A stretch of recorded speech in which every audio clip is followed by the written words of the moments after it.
Já pararam para pensar que nosso corpo só é capaz de sustentar graças ao nosso esqueleto? E se não tivéssemos ele, nós seríamos uma espécie de amoeba? Mas e as células? Será que uma bicamada lipídica fluida como uma membrana plasmática seria capaz de sustentar a forma de uma célula? E as organelas internas? Não tenderiam a se depositar no fundo dessa célula? Bom, com isso, então, podemos concluir que o modelo de célula atual deve possuir um sistema que confira sustentação e forma. Esse sistema existe e é chamado de citoesqueleto. A célula sintetiza o esqueleto interno dela através de estruturas que são as responsáveis pela maior parte das funções dela, as proteínas. Ela usa vários conjuntos de proteínas para poder dar internamente essas estruturas que vão fornecer a forma dessa célula. Além de definir a forma das células e auxiliar na junção celular, como é o caso das células epiteliais, o citoesqueleto é responsável pela capacidade das células de se deslocarem no meio que vivem, seja através da emissão de projeções, como as amebas, ou seja por cílios e flagelos, como vários protozoários e espermatozoides. Mesmo as células que permanecem fixas, como os neurônios, estão constantemente emitindo finas projeções de membrana em sua superfície, para fazer ou desfazer contatos com células vizinhas. O citoesqueleto determina a distribuição das estruturas intercelulares e impede que as células desabem sobre o seu próprio peso. 3 tipos de filamentos compõem o citoesqueleto das células eucariontes: os filamentos de actina, os microtúbulos e os filamentos intermediários. Os filamentos de actina, também conhecidos como microfilamentos, são polímeros helicoidais da proteína actina. Eles são flexíveis e formam feixes paralelos ou redes na parte mais periférica da célula, embora se distribuam por todo o citoplasma. Os filamentos de actina vão estar diretamente relacionados principalmente com a forma e, consequentemente, relacionados à movimentação, porque toda vez que você mexe na forma da célula, ela se movimenta. A principal forma que a célula se movimenta, se não tiver um flagelo, é rolando, e o processo de rolar exige que a célula mude de forma. Nos filamentos de actina, cada unidade é uma proteína de actina, é uma proteína globular. Cada uma dessas unidades vão se ligando uma na outra, formando uma cadeia, e essa cadeia de proteínas se liga com outra cadeia ao lado e se enrola formando um filamento. São proteínas globulares organizadas em fio. Os microtúbulos são cilindros longos e ocos, formados pela proteína tubulina. São bem mais rígidos que os filamentos de actina. Partem sempre de uma região definida do citoplasma, o centrosomo ou centro organizador de microtúbulos. Os microtúbulos são responsáveis principalmente pela organização interna da célula. Toda a parte de posicionar as coisas corretamente, fazer transporte de vesículas internamente, vai ser feita por eles. Nos microtúbulos há 2 tipos de proteínas chamadas tubulina, a alfa-tubulina e a beta-tubulina. 2 unidades da proteína tubulina se juntam e se unem uma na outra, formando fios. Só que esse fio se liga a outro fio do lado. Ao todo, são 13 fios que se ligam e fazem um tubo oco por dentro. Por isso ela é muito mais rígida. São proteínas globulares organizadas em tubos. Os filamentos intermediários são fibras semelhantes a cabos. Estendem-se ao longo do citoplasma. São os mais estáveis e conferem à célula força mecânica. São formados por várias proteínas diferentes, de acordo com o tipo celular.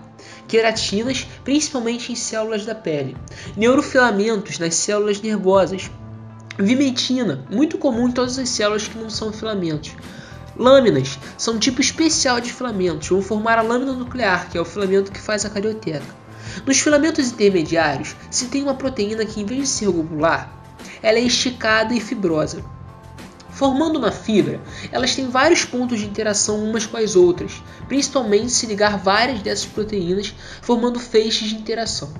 Por isso, o citoesqueleto, formado por filamentos intermediários, vão ser muito mais difíceis de romper, mas ele ainda é esticado e maleável.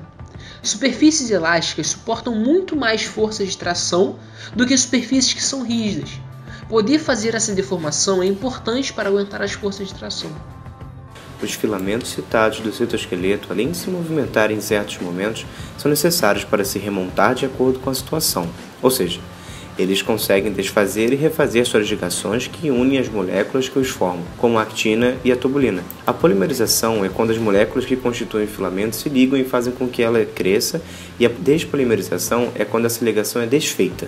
Os monômeros são liberados no citosol, o que encurta o filamento. No filamento de actina, isso ocorre devido à ligação de monômeros de actina livres no citosol, chamada de actina G, e se ligam com ATP e ganham energia para formar o filamento.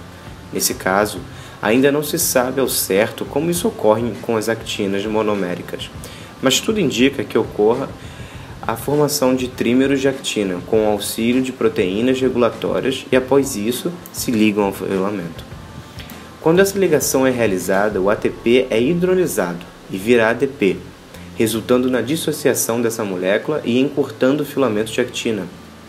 Se a adição de subunidades de actina ao filamento é mais rápida que a hidrólise do ATP, o filamento irá crescer. Caso a hidrólise for mais rápida, esse filamento irá reduzir. Vale lembrar também que as subunidades se organizam de modo que uma extremidade seja diferente da outra, uma sendo chamada de positiva e a outra de negativa. A extremidade positiva é onde ocorre a polimerização e a despolimerização com maior velocidade.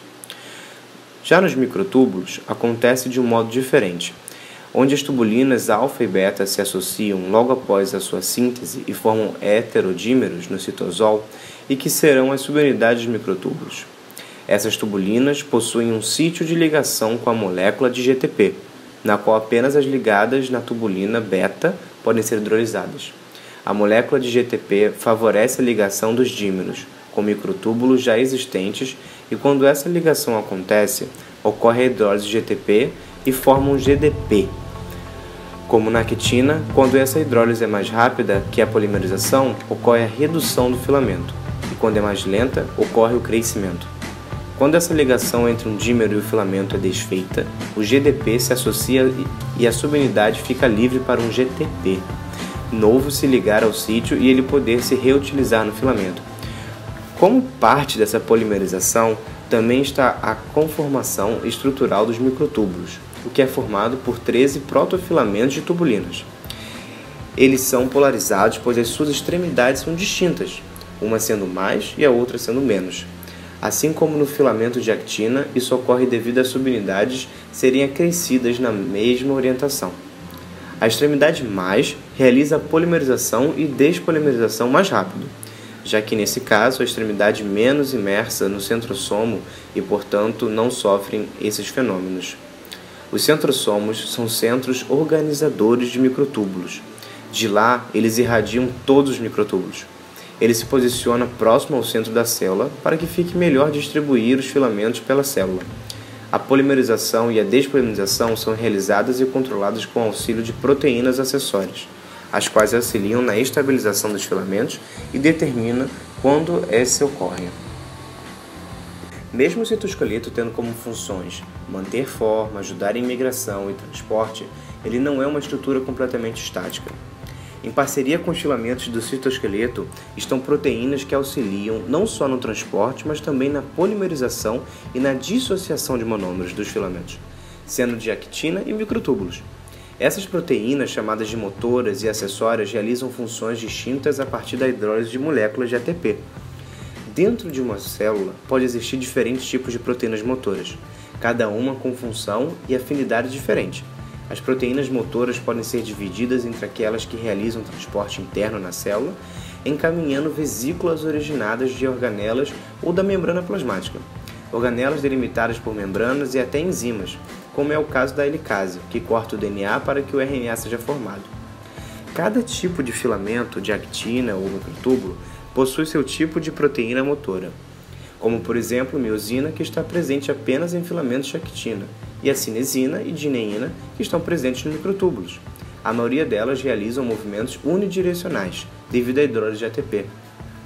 Quando uma proteína motora recebe um ATP, ela muda de conformação, o que faz com que ela se lance para frente no filamento.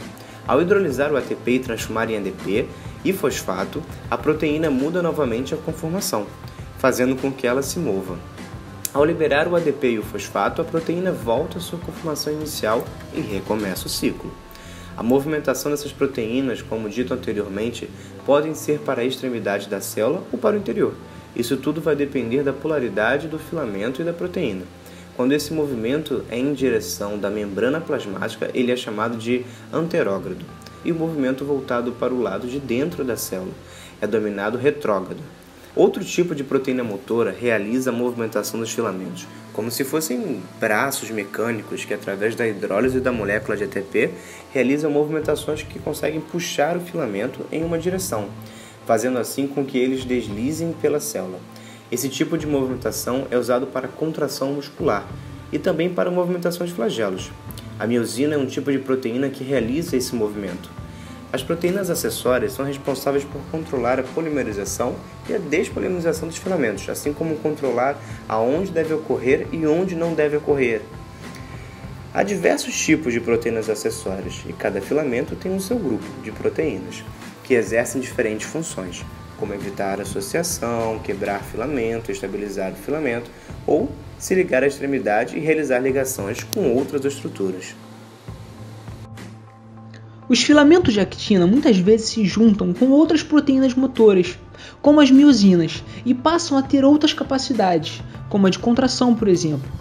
As cabeças de miosina possuem atividades atepásicas, ou seja, cada cabeça de miosina se liga a um ATP, e assim é capaz de hidrolisá-lo. E utilizando a energia dessa hidrólise, é capaz de deslocar o filamento de actina, realizando a contração.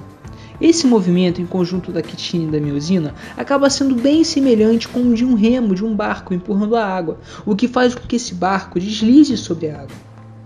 Com o citoesqueleto se faz estruturas extremamente organizadas nas células. Por exemplo, uma célula do intestino possui microvilosidades, que são invaginações e dobramentos da membrana plasmática que aumentam a superfície de contato da célula com o meio. E essa estrutura só é possível graças aos feixes de filamentos de actina, que aumentando a área de superfície celular, aumentam também a absorção de nutrientes obtidos a partir dos alimentos. Outra função muito interessante que os filamentos de actina proporcionam é a formação de pseudópodes, que são expansões do citoplasma muito utilizados por amebas, por exemplo, que possuem diversas funções, como a alimentação, realizando a fagocitose, e a movimentação, usando filopódios, que são extensões mais finas e pontuais, e lamelipódios, que são extensões bem mais amplas do citoplasma. Um alienzinho que cansamos de ver e ouvir falar, que utiliza constantemente pseudópodes, é o Venom, e isso não seria possível sem as projeções feitas pelas actinas.